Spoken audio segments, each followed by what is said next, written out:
Fidèle abonné, bienvenue. Je suis le docteur Joya. Toujours un plaisir pour moi d'éclairer la lanterne des internautes sur les problèmes de fertilité. Aujourd'hui, nous sommes avec Monsieur X. On va garder l'anonymat. Monsieur X est allé faire un spermogramme. On lui a dit qu'il a l'azospermie. Donc, on lui a dit qu'il a l'azospermie. Il m'a donc appelé. Je lui ai dit, oui, vous avez l'azospermie, c'est ce que vous dites? Il dit oui, quelque chose de ce genre. J'ai dit non, avec le spermogramme, on ne dit pas quelque chose de ce genre. Il dit oui, docteur, j'ai lu quelque part où on dit que j'avais l'azospermie. Je dis ah bon, ça devient compliqué là. Et il dit docteur, j'ai 75 millions de spermatozoïdes. Je dis non, ça ne peut pas être l'azospermie. L'azospermie, c'est l'absence totale des spermatozoïdes. Il me dit docteur, puisque c'est ce qui est écrit, j'ai dit ok, pas grave, je ne vais pas discuter avec vous. Passez me montrer ce spermogramme. Il est donc venu me rencontrer ce matin. Alors, compte rendu d'examen histo, cyto, pathologie, spermogramme. Renseignements généraux, il vient pour problème d'infertilité. Il n'arrive pas à enceinte sa femme, il ne comprend rien. A-t-il des enfants? Non. On va donc dire que c'est une infertilité primaire. S'il avait déjà eu des enfants avant, on parlerait de infertilité secondaire. Délai d'abstinence, 4 jours. Oui, monsieur, vous voulez aller faire un spermogramme, reposez-vous 4 jours sans faire de rapport sexuel avant d'aller donner le sperme.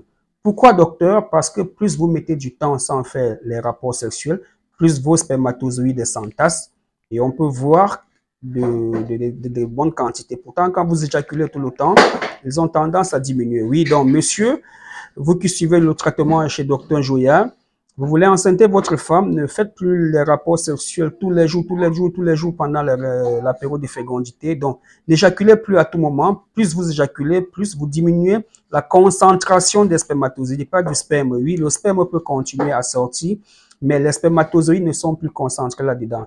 Que vais donc je faire, docteur? Oui, faites les rapports, une éjaculation tard au coucher, une éjaculation tard au coucher pendant toute la période de fécondité. Ou vous choisissez de faire une éjaculation chaque matin à 4 heures. Voilà, à ce moment, vous allez permettre aux spermatozoïdes de s'entasser et d'aller à la rencontre de l'ovule. Revenons sur le sujet. Est-ce que ce monsieur souffre vraiment d'azospermie? On va regarder ça. Non, ce monsieur ne souffre pas de l'azospermie, mais plutôt d'une zoospermie. Azospermie, zéro spermatozoïde dans le sperme. Mais chez ce monsieur, c'est plutôt une zoospermie. D'accord? C'est à cause de zoospermie qu'il est entré dans un état second. Non, ce monsieur a plutôt une asténo. Ces spermatozoïdes ne sont pas assez mobiles. Une zoospermie, il y a beaucoup de malformations. Et ce qui attire mon attention, c'est spermogramme inflammatoire avec une asténozoospermie légère. Spermogramme inflammatoire, ça fait penser à la présence d'une activité infectieuse dans le tractus urogénital, donc de l'urètre, le tuyau par lequel sortent les urines, à la vessie, à la prostate, en descendant vers jusqu'aux testicules, il y a une activité infectieuse quelque part là-bas. Est-ce qu'on a fait une spermoculture pour détecter le germe? On va voir ça.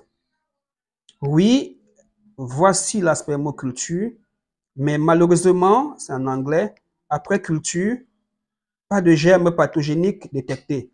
No pathogenic growth, d'accord? Il n'y a pas d'infection dans ce sperme. Mais curieusement,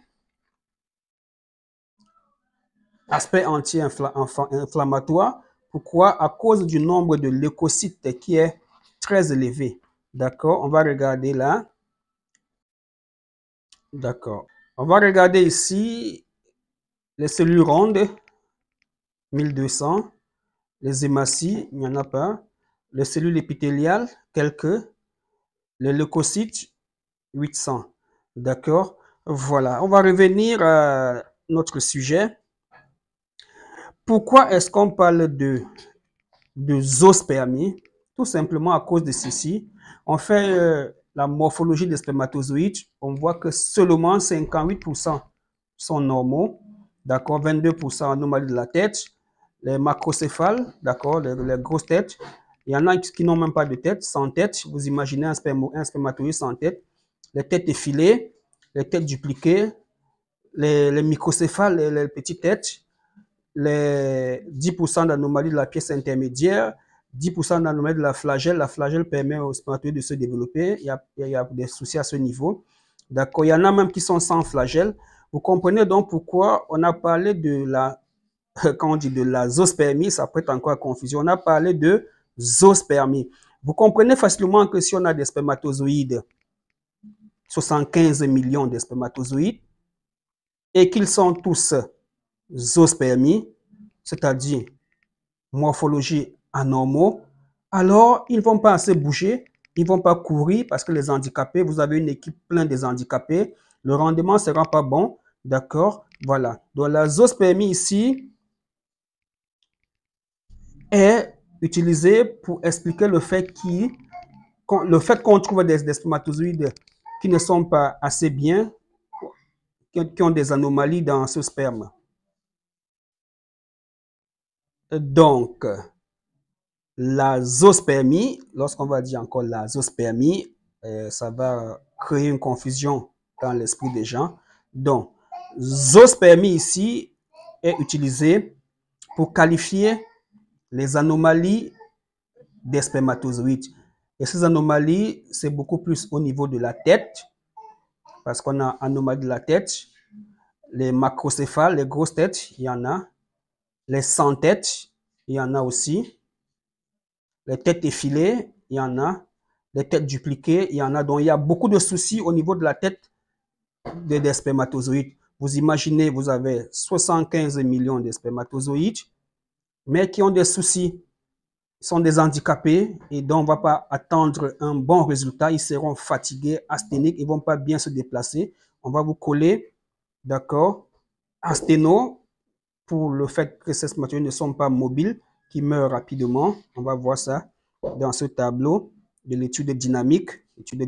La dynamique, c'est le mouvement. D'accord. On va voir mobilité totale, 70% après 1 heure, à peine éjaculé, 75 millions de spermatozoïdes. 70% bougent toujours. Mais curieusement, 0% des spermatozoïdes mobiles après 12 heures. D'où l'asténospermie. Alors, curieusement, ce monsieur n'a pas d'infection. Parce que lorsqu'on regarde déjà sur la conclusion, spermogramme inflammatoire, dès qu'on voit inflammatoire, on pense à des infections dans le tractus urogénital, de l'urètre où sortent les urines, de la vessie, de la prostate, des testicules. Malheureusement, après avoir fait une spermoculture, c'est en anglais, culture, non pathogénique grave, on n'a pas trouvé de germes. D'accord, ça ne veut pas pour autant dire que ce monsieur n'a pas d'infection. Dans le sperme, oui, on n'a pas trouvé d'infection, mais il doit donner son sang pour faire un examen du chlamydia, du mycoplasme, de la syphilis et bien d'autres. Alors, mesdames et messieurs, vous aussi, si vous avez fait un spermogramme et que la conclusion vous taraude de l'esprit, vous ne comprenez rien, prenez mon numéro WhatsApp, écrivez-moi. Ensemble, on va interpréter ce résultat et je vais vous dire ce qu'il y a lieu de faire.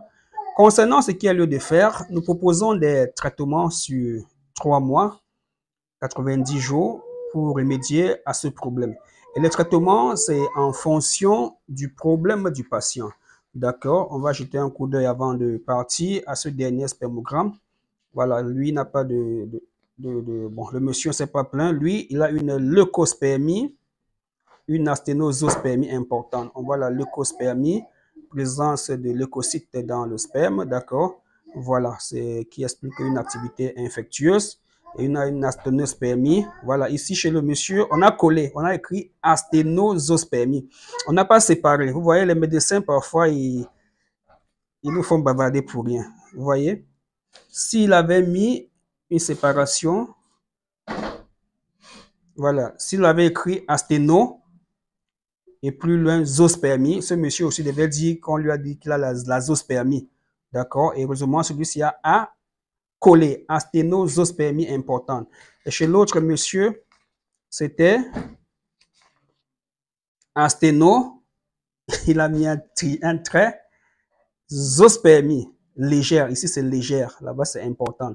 Vous voyez donc, parfois, le fait d'écrire suffit pour désaxer un patient. Voilà, après cette vidéo, je vous montre le colis d'un monsieur que j'ai apprêté pour son problème. Son problème est totalement différent de ce que je viens d'expliquer ici. Son problème est d'ordre testiculaire. Je vous laisse regarder la vidéo.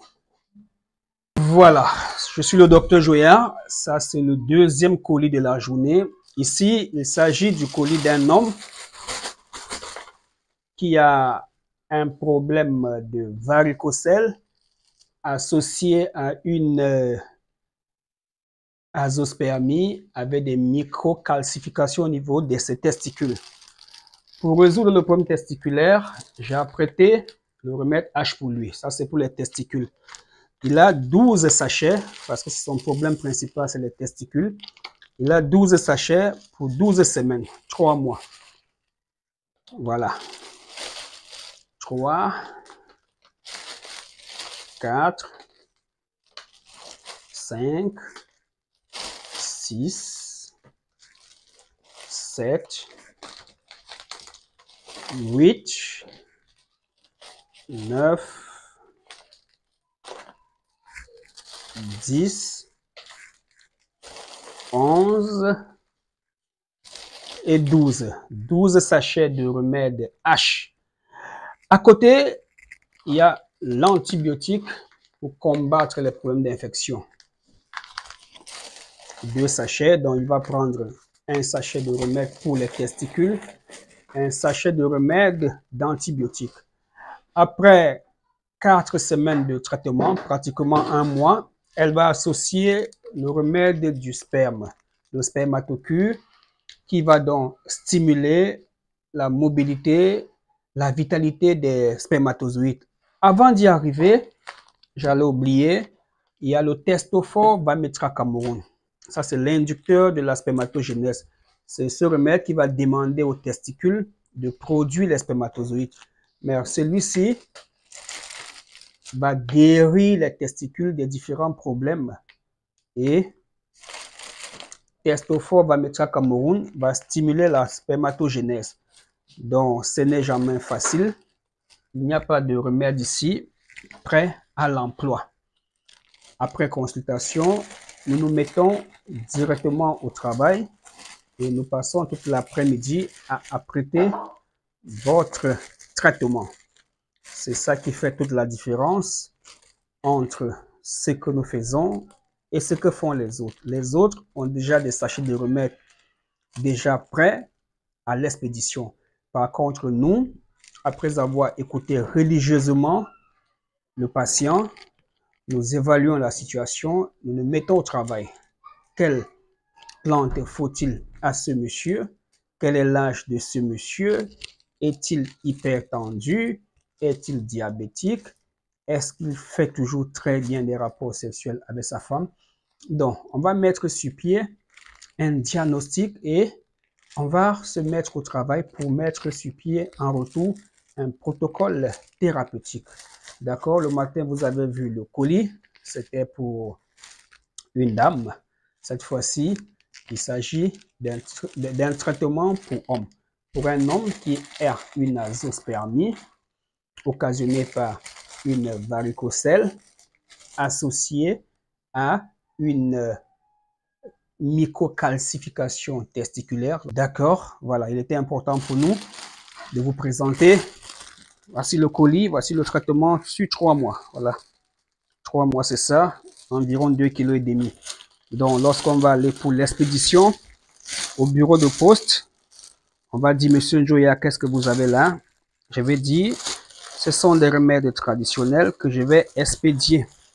On va dire, il faut aller à la police phytosanitaire, faire un certificat phytosanitaire. Alors, je vais aller à ce niveau, je vais donner le colis, ils vont regarder, ils vont me délivrer un certificat phytosanitaire.